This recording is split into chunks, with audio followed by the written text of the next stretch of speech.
tenho que estar realmente muito, muito seguro da peça que eu vou fazer, do hino que eu vou fazer, para eu poder passar essa mensagem para a orquestra e para o coro. Tá certo? Ah, segundamente, eu acho que é muito importante, que é um exercício que eu faço também, que é você planejar o seu ensaio. Você vai lá e escreve o seu ensaio. Como você vai começar, o que você quer trabalhar, que maneira que você quer trabalhar, quais são os pontos difíceis, os pontos fáceis da música.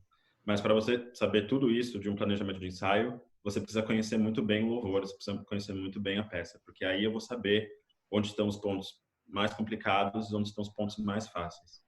E a minha dica de planejar o ensaio, de você escrever, primeiramente por causa de tempo, porque tempo é o nosso principal inimigo, porque o tempo vai muito rápido.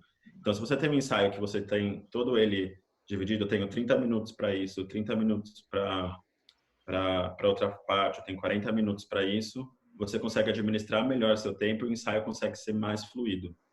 Mas, de novo, você precisa realmente saber o material que você está lidando. E sobre escrever o seu ensaio, eu acho muito legal, porque é uma coisa que você pode voltar depois, você pode voltar para esse ensaio depois. Porque geralmente quando a gente está lá no calor do momento, a gente está ensaiando, etc., acontecem as coisas, e acabou ali, geralmente a gente não vai pensar mais. Mas se você planejou seu ensaio, se você escreveu, você pode sentar depois, ver o que você escreveu e analisar, ver o que eu fiz, o que eu não fiz, o que deu certo, o que não deu certo.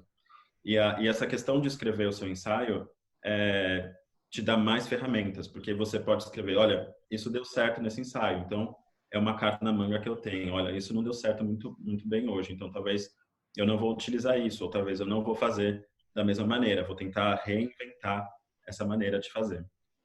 E sobre, a gente ainda está na área do regente. Eu acho que o regente tem que ser a pessoa mais criativa possível, porque o ensaio ele demanda criatividade, porque você tem que encantar as pessoas, você tem que chamar a atenção das pessoas, você tem que estar lá para as pessoas de uma maneira que você prenda a atenção delas. E aí é uma coisa que eu penso, para mim funciona assim, é como se fosse um jogo de cartas na hora do ensaio. Eu tenho você pega as cartas do bloco, mas você nunca sabe que cartas você vai ter, mas você sabe o que você está jogando, você sabe o jogo que é, você sabe as famílias que tem, etc. Mas você não sabe que cartas que vai aparecer, nem os jogos que vão estar na mesa. E é realmente essa a dinâmica do ensaio. Quando você está ali para o ensaio, você baixou seu braço, começou o ensaio, mas você não sabe como aquilo vai soar, você não sabe o nível de preparação do músico, o nível de dificuldade, você não está meio que você está ali analisando rapidamente qual que é o jogo.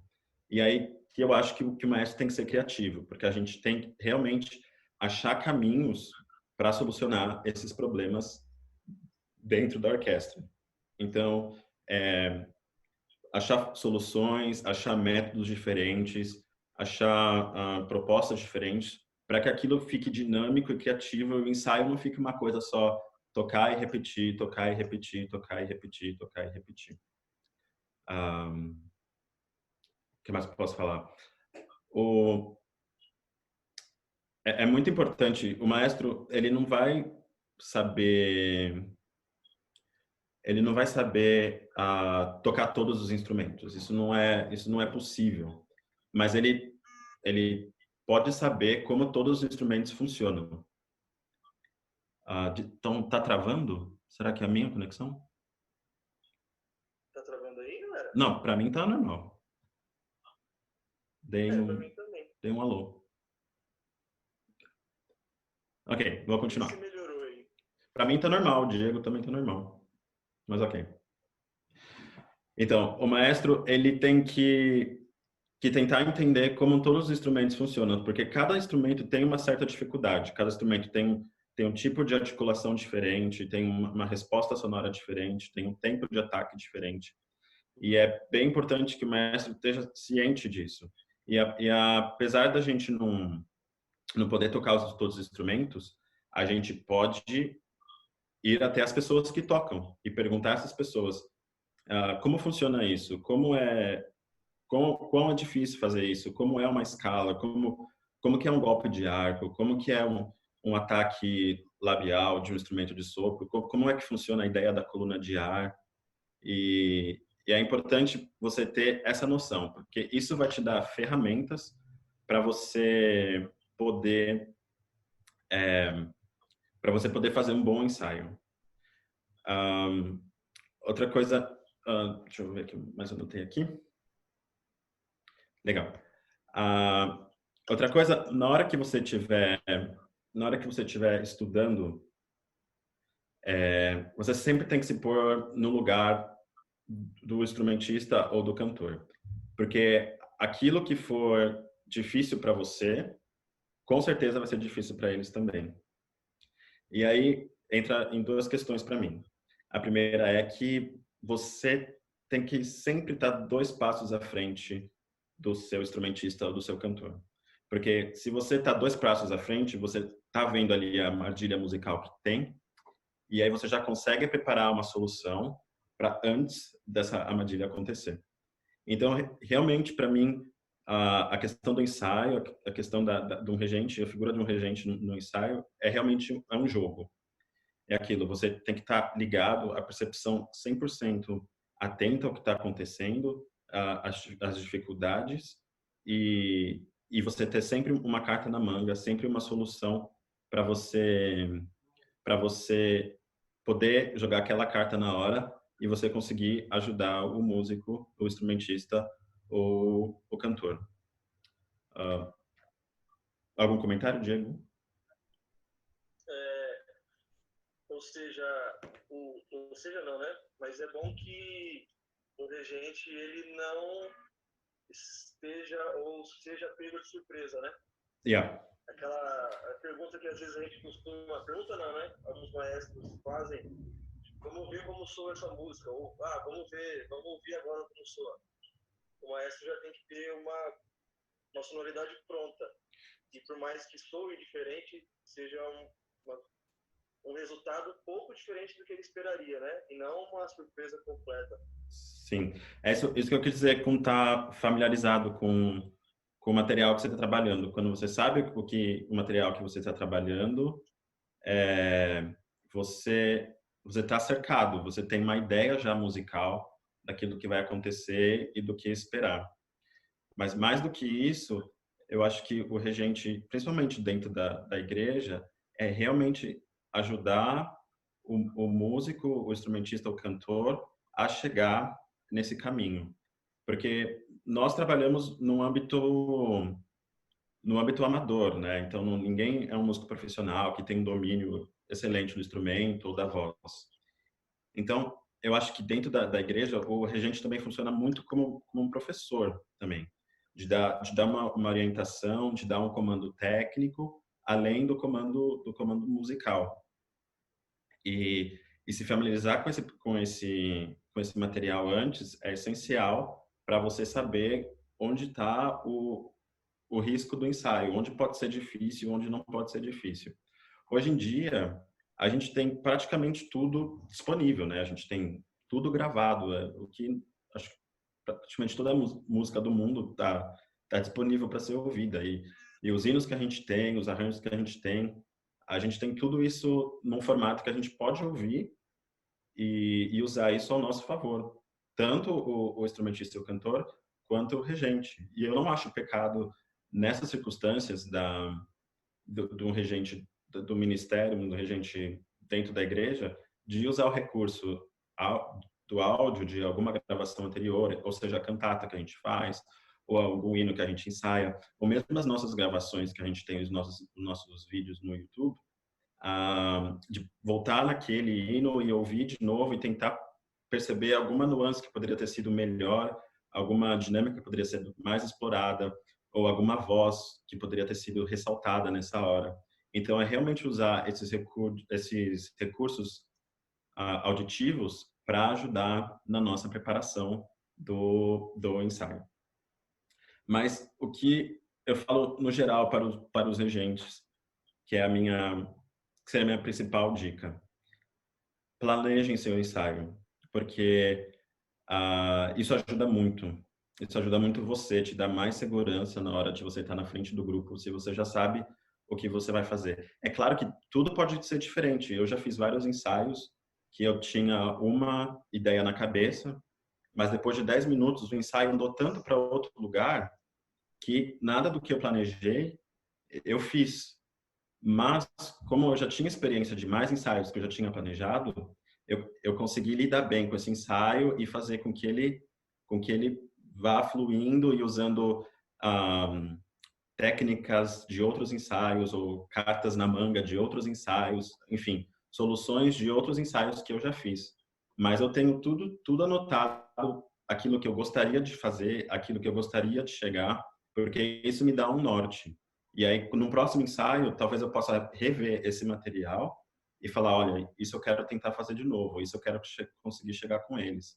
Então, planejem o seu ensaio, pensem sobre o tempo, usem o tempo ao seu favor, porque geralmente a gente tem duas, 2 horas e meia com pausa. Então, o tempo vai assim. Então, o tempo é realmente muito precioso. E eu vou entrando agora um pouco na questão regente, coralista e cantor. Regente, instrumentista e cantor, porque são três. Agora chega num ponto que fica igual para todo mundo. Vamos lá, regente. A gente não tem esse hábito ainda na igreja de avisar o que a gente vai ensaiar no próximo ensaio. E até foi uma pergunta no direct sobre se eu achava importante avisar os músicos o que a gente ia ensaiar no ensaio.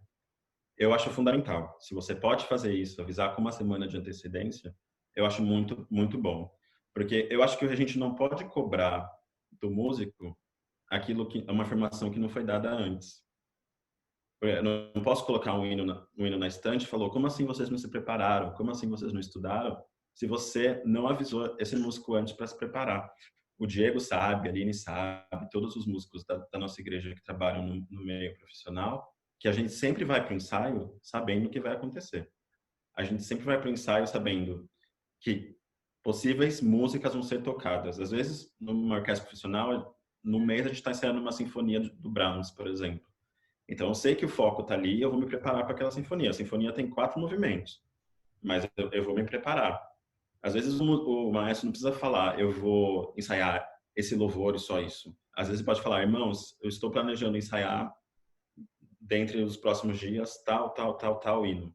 Dessa maneira, você pode cobrar do músico depois, porque o músico já sabia o que ia ensaiar. Agora, sem falar para ele, aí fica meio difícil, né? Porque a gente faz a leitura à primeira vista, isso no âmbito profissional é totalmente ok. Mas no nosso âmbito, que gera o âmbito amador, uma leitura à primeira vista seria uma coisa que tomaria muito, muito, muito tempo. Então, para os regentes, eu digo, se for possível, realmente faça um plano de ensaio, faça um plano dos louvores que você quer ensaiar e comunique aos músicos, comunique a eles.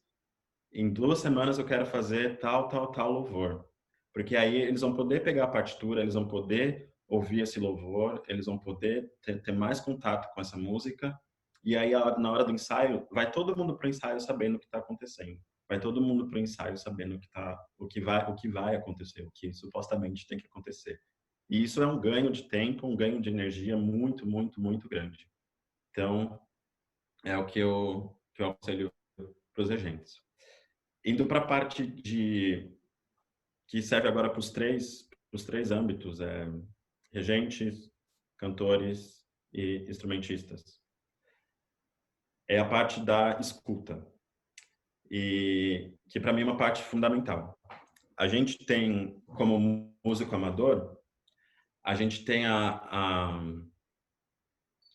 o hábito de ouvir música como um admirador, né?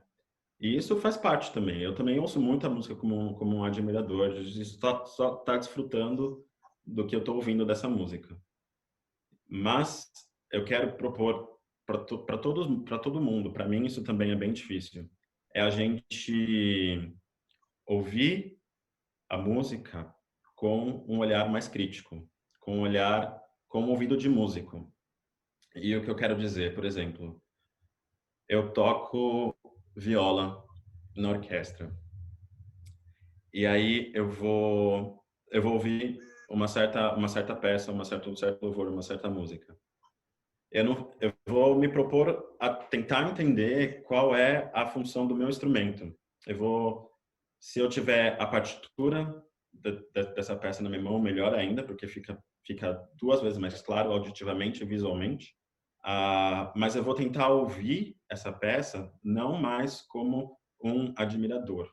Eu vou tentar ouvir essa peça como um crítico, como um analista. Eu vou ouvir essa peça e vou tentar ouvir. Qual é a função do meu instrumento nessa parte? O que o meu instrumento está fazendo? Ele está fazendo melodia? Ele está fazendo um solo? Ou ele está fazendo um acompanhamento? Ou ele está só fazendo uma cama harmônica para alguém? E tentar entender, nesse contexto geral, qual é a função do seu instrumento e ver quão diferentes papéis o seu instrumento pode estar tomando nessa música, nessa peça. E eu, por exemplo, eu sempre eu sempre toquei instrumentos melódicos e uma escuta harmônica para mim sempre foi uma escuta muito mais difícil, porque eu nunca estive acostumado a uma escuta harmônica. E o meu exercício agora é realmente ouvir as peças que eu ouço e, e tentar ouvir elas harmonicamente e não melodicamente. Porque eu estou adestrando o meu ouvido a um novo tipo de escuta, que vai enriquecer muito mais o meu entendimento sobre a música num todo. E eu super aconselho isso para vocês. Para mim também é difícil trocar essa chave de um admirador de música para um crítico de música. Não crítico na questão de falar bem ou falar mal, mas no crítico de ter um olhar analítico para essa música. E eu acho que esse é um dos principais exercícios que a gente pode fazer. Eu posso chegar muito bem um dia, ouvir uma peça e falar: hoje eu só quero ouvir as progressões harmônicas. E eu vou atentar meu ouvido só para isso, para as progressões harmônicas. Hoje eu quero ouvir essa peça, só prestar atenção na articulação que eles estão fazendo. E aí meu ouvido vai estar orientado apenas para prestar atenção na articulação e não na música no geral. Enfim, ouçam música como admirador, isso é bem importante também, mas ouçam música como um crítico, como uma forma de análise, porque a gente aprende muito. Eu não estou conseguindo ler todas as perguntas, mas o Diego, depois você vai anotando aí, depois a gente volta. Aqui, tá anotando. Beleza, ótimo. Tem tempo para responder tudo. Por exemplo, eu acho que a gente pode realmente explorar muito mais a questão da escuta. Eu vou depois indicar nos grupos do WhatsApp, da comunidade da Nipo, uma lista de escuta que eu sugeriria para vocês ouvirem, tanto para a galera de cordas, quanto para a galera de sopros, quanto para a galera de percussão e tanto para a galera vocal. Porque a gente tem que estar meio que familiarizado com o nosso linguajar e com o nosso instrumento. E nós somos músicos e a gente tem essa percepção, a audição, como a nossa principal ferramenta. A gente tem mais aguçado do que as pessoas que não são músicas. E a gente tem que realmente usar isso ao nosso favor. E como isso vai ajudar na preparação do ensaio? Por exemplo, se eu estou a caminho do meu ensaio e se eu estou lá ouvindo, se o maestro avisou antes o que a gente vai ensaiar, fica a dica. Se eu estou ouvindo isso, e eu estou ouvindo isso no carro, ou estou ouvindo no meu celular, no Spotify, eu posso realmente fazer esse exercício auditivo. Eu posso ouvir e pensar, por exemplo, estou lá tocando o primeiro violino. E aí eu estou pensando, olha, aqui o violino está fazendo uma parte melódica, uma primeira voz, então está fazendo a voz principal, tem que ser ouvida.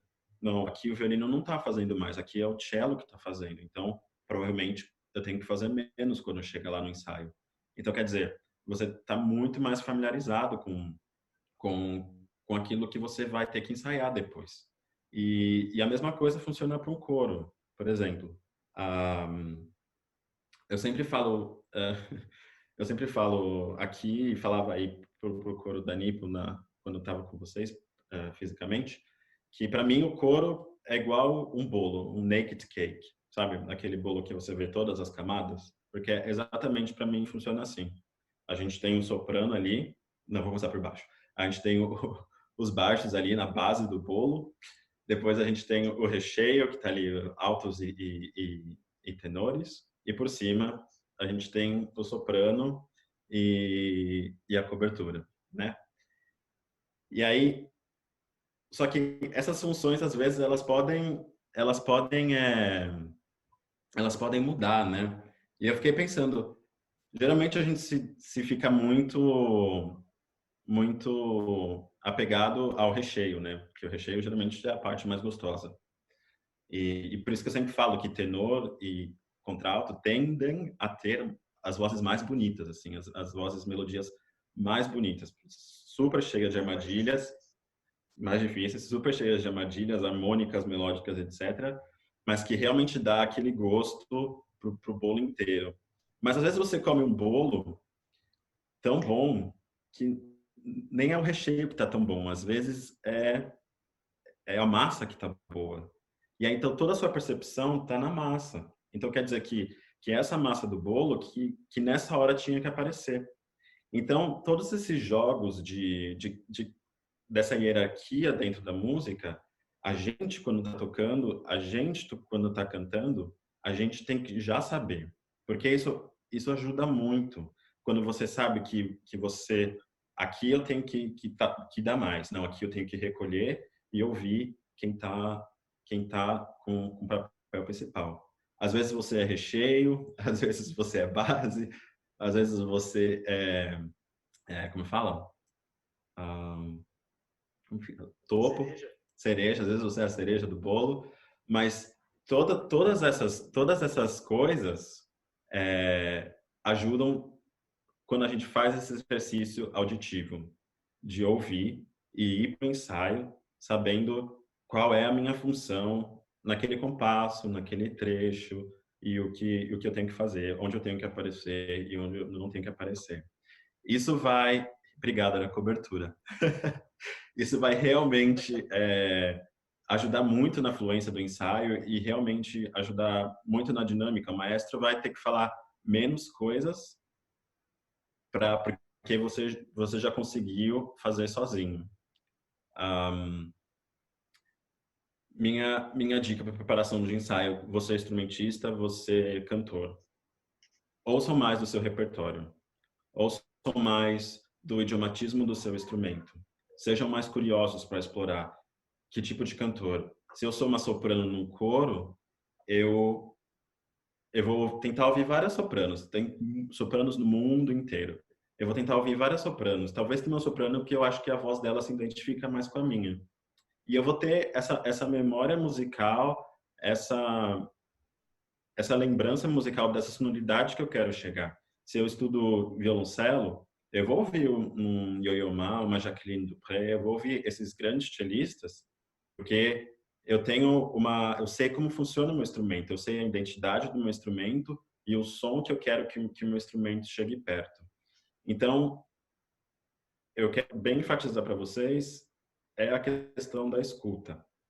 Escutem de uma maneira mais crítica, mais sábia.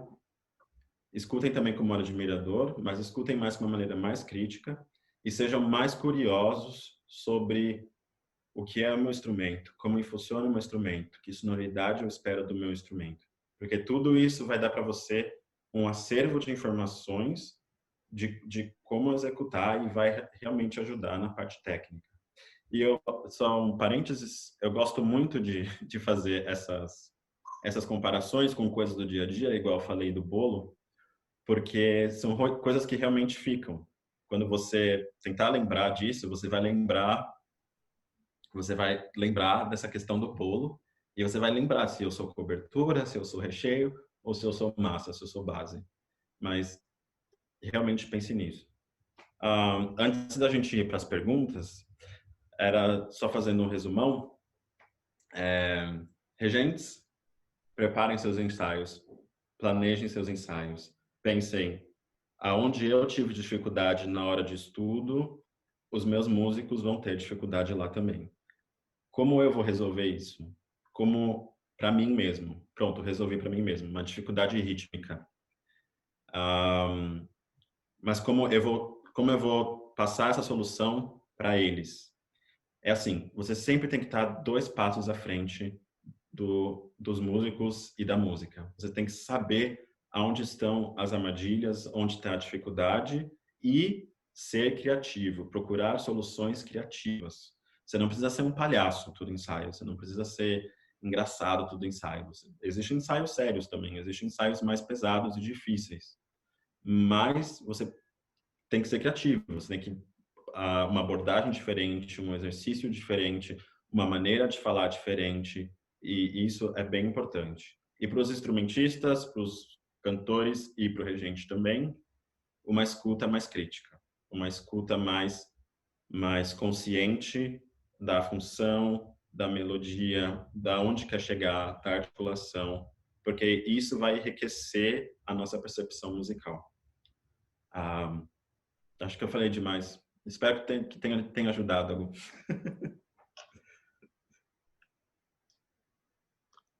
Deixa eu abrir aqui. Acho que a gente pode ir para as perguntas. Boa. Eu vou pedir para a Voz na Consciência me trazer as perguntas aqui. É o Pedro, a Voz da Consciência. Oh. Mostra ele aqui, mano. Olha a nossa Voz da Consciência aqui, né? Meu sobrinho que eu não conheço ainda. Pois é. Então, gente, só um adendo aqui. Todo mundo está perguntando por que tão cedo, né? E tal. É porque o nosso convidado, ele é internacional. E aonde você está, que horas são aí? Aqui são 8h30 da noite. 8h35 agora. São 5 horas de diferença. Quando o Diego me falou que ele queria fazer às 5, aqui ia ser 10 da noite. Eu queria fazer às 8, né? Reclamar. Não, você queria fazer às 8, é verdade. Aqui ia dar, sei lá, 1h da manhã. Então. Mas isso tudo está sendo gravado, viu? Então, depois a gente, se Deus quiser, disponibilizaremos todo esse material. Super. Inclusive o de ontem e tal. Antes de começar aqui as perguntas, voltando um pouquinho naquele assunto que o Gui começou, que é sobre o bolo, né?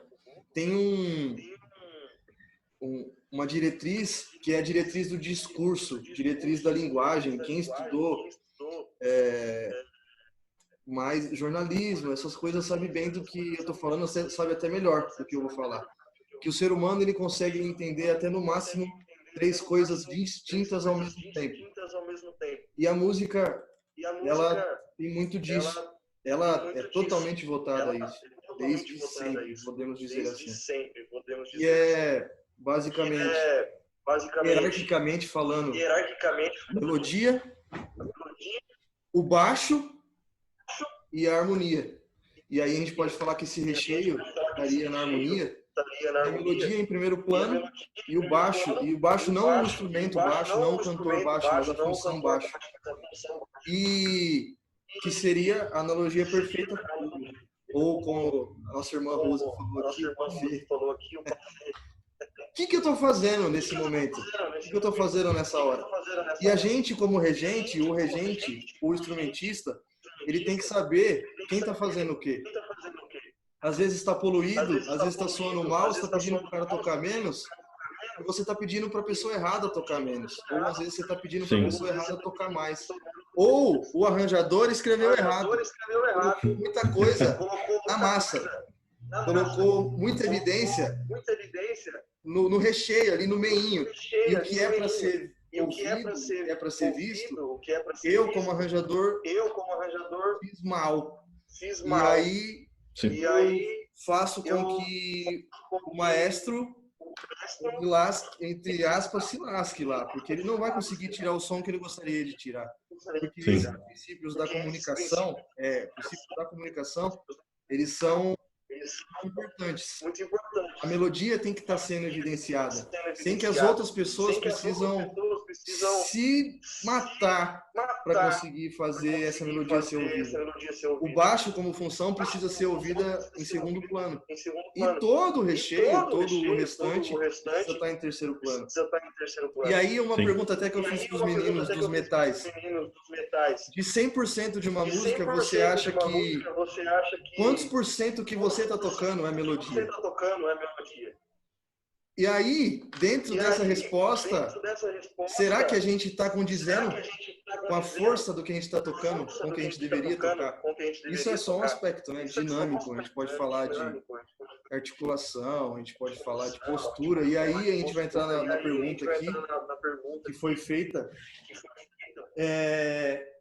Que dicas, que exercícios você sugere, Guilherme, nosso maestro, pastor Guilherme, para a postura de um cantor? Ok. Para a postura de um cantor? Enfim, o canto é um instrumento que é o seu corpo. Então, tudo que você faz corporalmente é o seu instrumento. Então, é diferente a relação de um instrumentista, porque o instrumentista tem o instrumento dele é um outro material, mas o cantor não, o instrumento dele está aqui no corpo inteiro, desde os pés até a ponta da cabeça, tudo funciona. Então, para um cantor, a postura de um cantor tem que ser uma postura corporal muito ativa. Quer dizer, eu não posso chegar no ensaio e ficar todo reprimido ou todo fechado. Eu tenho que ter uma postura mais ativa, eu tenho que ter uma consciência corporal melhor, eu tenho que ter uma qualidade respiratória melhor. Então, a postura do cantor tem que ser realmente pensar assim: o meu corpo é o meu instrumento. Então, o meu corpo precisa estar trabalhando bem. E aí a gente cai numa questão que é uma questão do aquecimento, que antes de eu me mudar para cá, a gente começou a fazer vocalize antes dos ensaios do coro da igreja, que foi uma coisa muito boa, porque as pessoas tomaram consciência que não é só chegar lá e cantar e a boca. Assim, eu saí de casa, entrei no carro, dirigi 1 hora e cheguei lá na orquestra e comecei a cantar. Não, tem toda uma conscientização corporal, tem toda cheguei, esse aqui é o espaço, é aqui que eu vou cantar, então meu corpo está desse jeito, faço alongamento, vejo, acordo os meus músculos, acordo todo as minhas ressonâncias, por isso que a gente faz o aquecimento, para a gente realmente ativar todas as nossas ressonâncias e é isso que eu digo, o cantor tem que saber que o corpo dele é o instrumento dele e saber usar isso sabiamente.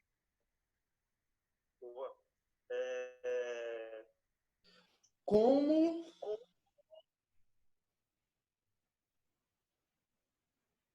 Nossa, eu não entendi essa letra do Pedro aqui não, viu? Peraí. Os músicos, você aconselha que músicos ensaiem separados, e aí posso colocar coralistas também, em naipes, ou que aprendam separados, ou que você sugere que eles possam aprender juntos, se existe essa possibilidade, tipo era o sistema, né? Sim, sim, eu aconselho que exista um ensaio de naipes, um ensaio de sessão, porque isso ajuda muito o grupo, esse pequeno grupo, a se entender e comunicar melhor. E aí, de saber as dificuldades do grupo, as dificuldades da linha do grupo vão estar mais claras, vão estar no primeiro plano. Então, vai ser mais fácil de resolver. Mas aconselho também o estudo individual. Quando você chega no ensaio preparado, sabendo daquilo que você já tem que fazer, seja cantar, tocar, de qualquer forma, isso vai ajudar muito a pessoa do lado, que às vezes não conseguiu estudar, mas como tem uma pessoa ali que está segura do que está fazendo, que está funcionando como um norte, aquilo realmente vai trazer muito, muito para o grupo. E aqui, por exemplo, a gente faz realmente muitos ensaios de naipe. A gente faz ensaios só voz feminina, só vozes masculinas, tenor e soprano, baixo e contralto. Quando eu tocava no Bacarelli, a Aline também já tocou lá, a gente tinha só ensaio de naipes, a gente fazia só ensaio de primeiros violinos, só ensaio de segundos violinos. Quer dizer, não é um mês ensaiando só a sessão, esse pequeno grupo. É uma hora que você retira para realmente só ver as dificuldades que estão ali, limpá-las e depois voltar para o grupo inteiro, porque aí você vai realmente trazer muito mais para o grupo. Como que você acha que o regente deve lidar com a dificuldade ou avanço dos alunos durante os ensaios ou individualmente? Ok. Existe uma coisa que é o desenvolvimento individual, que é necessário, mas eu risco a dizer que esse desenvolvimento individual, ele não vai acontecer dentro do ensaio, ele vai acontecer numa hora antes. O que o regente tem que ser é criativo. É ele ver que se esse grupo está com dificuldade, eu vou tentar arranjar soluções ali que talvez não vão resolver o problema em 100%, mas se resolver 30% já é melhor do que não resolver nada. Então, eu vou ouvir esse grupo e vou tentar arranjar soluções com que eles consigam lidar com isso e talvez dessa maneira, para um estudo individual, levar do ensaio que aprendeu ali no ensaio para o estudo individual e assim crescer junto. O que eu aconselho para os nossos regentes é realmente não expor os músicos, porque se é um trecho difícil, que as pessoas já estão nervosas, que as pessoas já estão tensas, que já não estão preparadas, se você expõe esse músico na frente do grupo inteiro, é um trauma que você pode criar. O que você pode fazer, às vezes, pegar uma pessoa que já está bem segura e colocar essa pessoa no grupo que está com mais dificuldade para tocar junto, para cantar junto. E dessa maneira, fazer o grupo subir como um todo. E nunca expor o seu músico ou o seu cantor.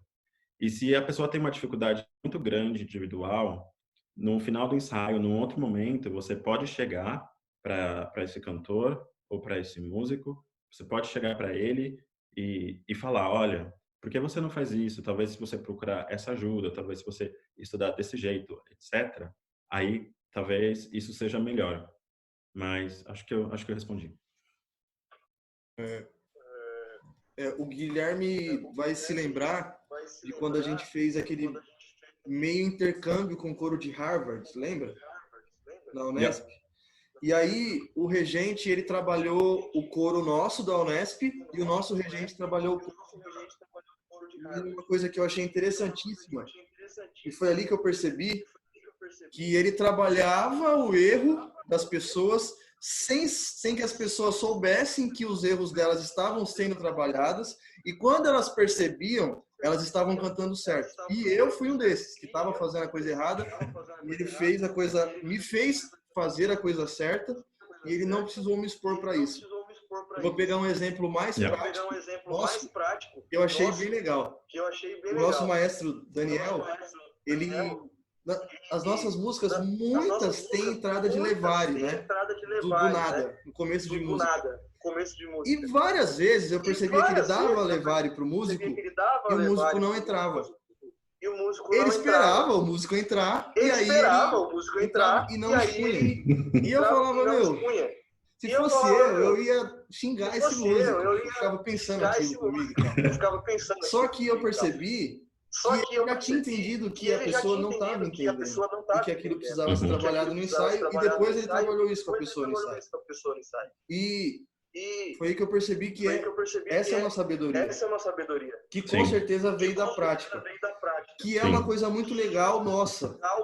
O Gui sabe disso melhor do que eu, que todo mundo que faz aula de regência, independente se é conservatório, aula particular, faculdade, não tem grupo para trabalhar.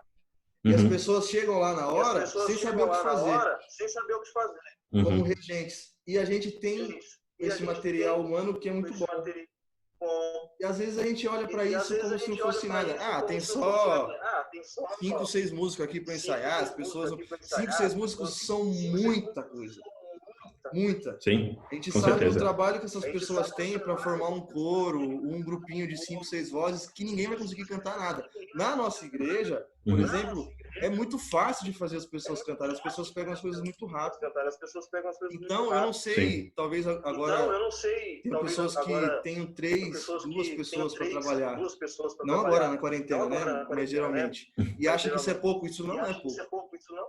Isso é Não, muita coisa. Não, já existe uma dinâmica e quando você está passando uma informação para alguém, ali já é uma dinâmica de ensaio. Quando você está dando um comando e recebendo uma resposta, aquilo já é uma dinâmica. E isso já é um preparo muito grande, já é uma ajuda muito grande nesse repertório de soluções que eu falei que o regente tem que buscar. Isso que o Andrew Clark fez na época, de não ressaltar o erro. Ele sabia o que estava errado, mas ele não falou, você está errado, ou não é assim que se faz. Eu também sou muito a favor da pedagogia não negativa, porque eu não gosto muito de ficar falando não, está errado, não é assim, porque isso realmente, eu acho que acontece um bloqueio muito grande. Mas é o contrário, é você tá 2 passos na frente desse músico, saber que ali está errado e fazer com que ele passe por esse erro sem se dar conta. E aí mais tarde vai cair a ficha, ele vai falar: "Uau, uau". E isso é um trabalho muito incrível de um maestro, mas realmente demanda tempo, demanda sabedoria, demanda prática para chegar nesse nível, mas vem do fazer e vem do se preparar, indo para o ensaio realmente preparado. Tem mais pergunta? Voz da consciência, tem mais pergunta aí? Tem que ver o tempo também, né? Tem um aqui bem legal que foge um pouquinho do assunto, mas eu achei interessante. Para você, como brasileiro num país diferente, a língua se torna um dificultador ou a linguagem musical sobrepõe as barreiras linguísticas? Yeah. A linguagem musical realmente é uma coisa muito poderosa, né? A gente consegue se comunicar com uma pessoa de um outro país que fala qualquer outro idioma só com um olhar, com uma respiração, porque todo mundo sabe do que está passando, todo mundo sabe o material que está acontecendo. Mas o idioma é uma ferramenta importante para você saber se comunicar e chegar nas soluções juntas.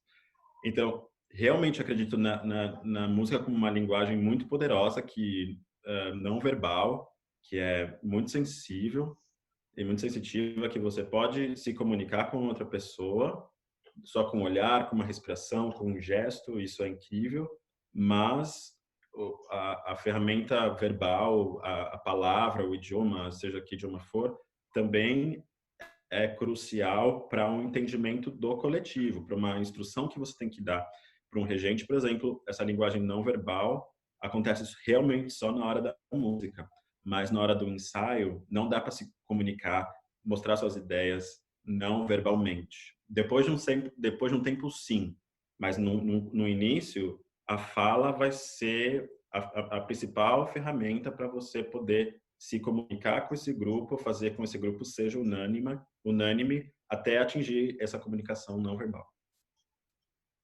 Bênção. Deixa eu mandar um abraço aqui para o pastor Tavares, que entrou aqui, já nos mandou a bênção dele aqui. Valeu, pastor. Pastor Daniel também, que está aqui já olhando e vendo tudo que a gente está fazendo de errado, inclusive.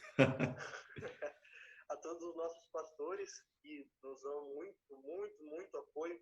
Eu vi aqui se o meio cristão tem dado apoio à parte musical. A gente está num ministério diferenciado de fato, que nos apoia muito. Eu sou fruto disso. Eu comecei na igreja, assim como o Gui, assim como a Aline. A gente ganha instrumento, a gente ganha passe para estudar no conservatório. Professor. A gente já ganhou grana para ir fazer festival. E a gente sabe que é difícil isso. E a gente sabe que é um trabalho que demora para colher frutos, né? E Sim. conter a ansiedade dos pastores também é difícil, principalmente das filiais, né? Porque é um passinho de cada vez. Isso que a gente tem hoje com o trabalho que o pastor Takayama sonhou há quase 30 anos ou mais, não sei dizer. E hoje que a gente tem todos esses frutos. E demora, mas vem, né? E como aqui no Instagram está acabando o nosso tempo, deixa eu falar aqui que sexta-feira temos uma live que promete, porque é a live do pastor Daniel com o reverendo Kiel, e temos o tema de harmonização vocal. Então estejam todos aí, será às 20 horas. E segunda-feira temos o maestro Arthur novamente, às 17. E na terça, às terças-feiras, com o Gui, às 15. Depois, material gravado e produzido em todas as mídias sociais, Facebook, YouTube, Instagram. Gui, fala Facebook, YouTube e Instagram pra gente, que eu gosto assim. Vocês são bestas. Facebook, YouTube, Instagram. Impecável, como sei. Eu tinha pensado numa pergunta aqui, que agora eu me esqueci. Sim, quanto à otimização do ensaio para o regente.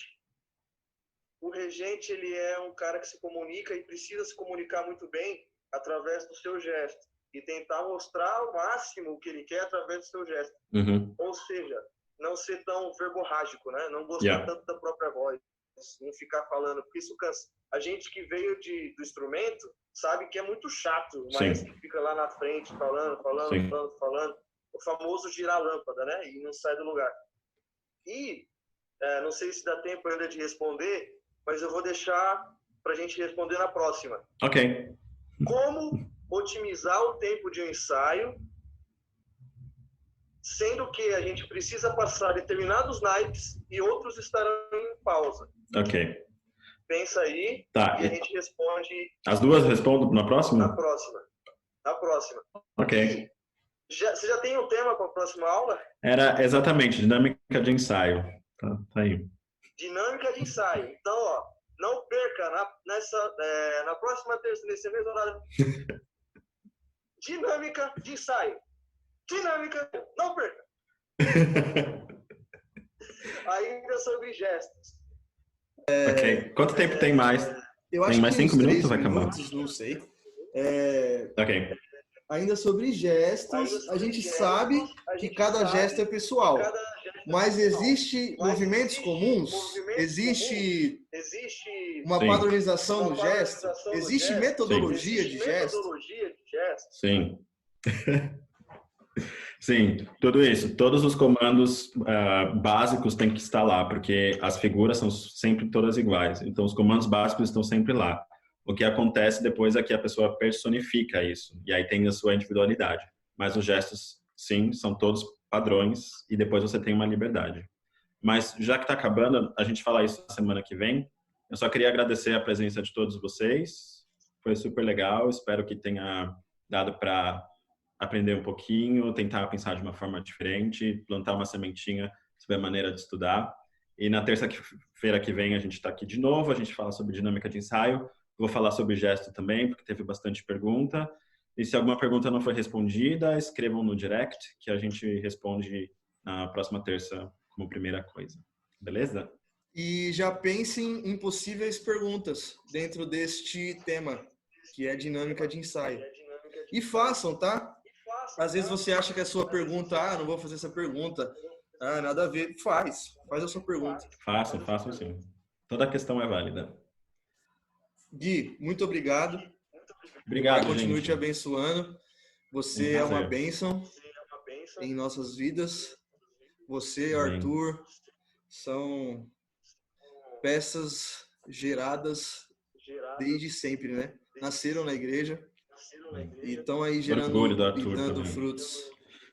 Ontem o Arthur terminou a live tocando. Duvido você terminar cantando. Eu não aqueci hoje, desculpa. Semana que vem. Tá bom. O tempo vai acabar. Eu não planejei isso, eu sou muito sistemático. Então, ó, fica aí então, o pedido. Beleza. Eu vou vou terminar aqui, vou encerrar aqui a live no Instagram. Eu vou fechar também a do Facebook. O Elton, que é o nosso TI, inclusive, um agradecimento que a gente tem uma rede de mídias sociais maravilhosa. Os caras têm uma inspiração divina do pai que eu vou te contar, meu. Não sei se vocês viram o logo aí. Muito louco, cara. O Renatinho, filho da Patrícia Neri, que criou. Tem também Gilead, Lucas, Wellington, pai de Pietro, de Catarina, esposo de Anne. Quem mais? Lucas, o Pastor Júnior também está nos auxiliando. Quem mais? Tem bastante gente aí, porque dá trabalho, viu? Todas essas coisas. E você vê que eles fazem material de muitíssima qualidade. E os professores estão gerando conteúdo também. É bênção. Muito obrigado aí, galera. Gui, mais uma vez, muito obrigado. E foi pedido que você... E o Kiel tem as melhores ideias, cara. Ele fica ali dando uma só de que faz arranjo, de que só rege, de que só faz pão, inclusive faz pão muito bem. Mas ele tem umas ideias muito loucas para as redes sociais. E foi pedido que você se despeça de todos nós em alemão. Also, tschüss miteinander, auf Wiederhören. Das war für mich eine große Freude, mit euch zusammen sein. Ich liebe euch. Tschüss. Maravilhoso. É isso aí, a gente fica com o bom e tchau. Tchau. Tchau, gente. Deus abençoe.